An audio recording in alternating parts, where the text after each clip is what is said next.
Hello, Upward Coaches. It's week number 5. I hope that you're excited about what you're seeing in your team because we are excited about what we're seeing league-wide. This week in your huddle at mid-practice, you have a great question, and that is, how does God see me? Now, what you're going to find is that kids will process this question through a question that they ask many times, and we as adults ask too, which is, how do others see me? Because we often put a lot of importance on how others see us. We want them to see us as smart, or funny, or athletic, or good-looking. And it really hurts us when they don't. When I was in 6th grade, I was given a pair of corduroy pants for Christmas. And they were these wide corduroy, kind of a light blue pant. And I was actually really excited about getting them. They were from my grandparents, and so when we went back to school in the winter, I put them on, and the very first day I went into school and I went out to recess, and one of the girls that I wanted to impress started making fun of my pants. And she said, "I can't believe you're wearing those pants." And I really felt bad about that, and I never wore those pants again because I was so concerned about how that young lady saw me that it changed all of my behavior. And today we get the opportunity to look at how God sees us, and hopefully that will have an impact that it changes how we live. Because God is not concerned with what people are concerned with. He's not concerned with our intellect or our beauty or our athleticism. God sees right through all of those things. But today I want to back up the picture a little bit. I think you're catching a pattern here, is that every week I want to widen our view so that you have a little bit of background walking into your huddle at your mid-practice.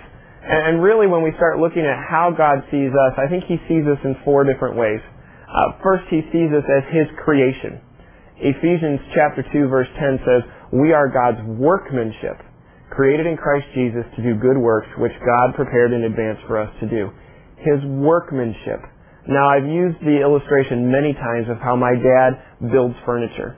And he does all the work that it takes to make that piece of furniture like he wants, and then he steps back and he gets that sly grin on his face, that grin of satisfaction, because he's looking at his workmanship. The work of his hand created for a purpose to fit in a certain place. And God looks at us. He knows, first of all, that we are His creation.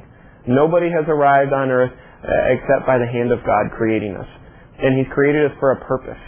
We're His workmanship. Second thing we see is not only that we are His creation, but we are somebody that He loves. God sees us as someone that He loves. Romans chapter 5 verse 8 says, "But God demonstrated His own love for us, in that while we were yet far from Him, Christ died for us." So not only are we just this blob of humanity, but we are actually loved even if we are far from God. And the way that He showed us that He loves us is by sending His Son. And so we are His creation. We are someone that He loves. We are someone that He wants to be His sheep, to follow Him. At the very beginning of the season, we talked through a verse in John chapter 10, verse 27 that says, "My sheep hear my voice, I know them," and then what? "They follow me." We are His sheep, His creation. We hear His voice. He knows us inside and out. And then His desire is that we would follow Him, because sheep follow their shepherd. They follow their shepherd to nourishment. They follow their shepherd to safety. They follow their shepherd to a place where they can rest. And so He not only knows that we are His creation, He sees us as someone that He loves, someone who He wants to be His sheep, to follow Him. He also sees us as someone worth giving up something for, because He sent His Son. John 3:16 says, "For God so loved the world," everybody in it, "that He gave His only Son, that whoever believes in Him should not perish, but have everlasting life." I know that you and I both know a lot of people. And I know that we care for a lot of people, but there are select few people in our lives where we would sacrifice large amounts of time, large amounts of money, large amounts of anything for them. And we have probably people we could name on 2 hands that would fit into that category, where we would give up something big for them. God's category is the world. He said, "Those are my creation. I love them very much. I want them to be my sheep, and so I'm willing to give up a lot for them.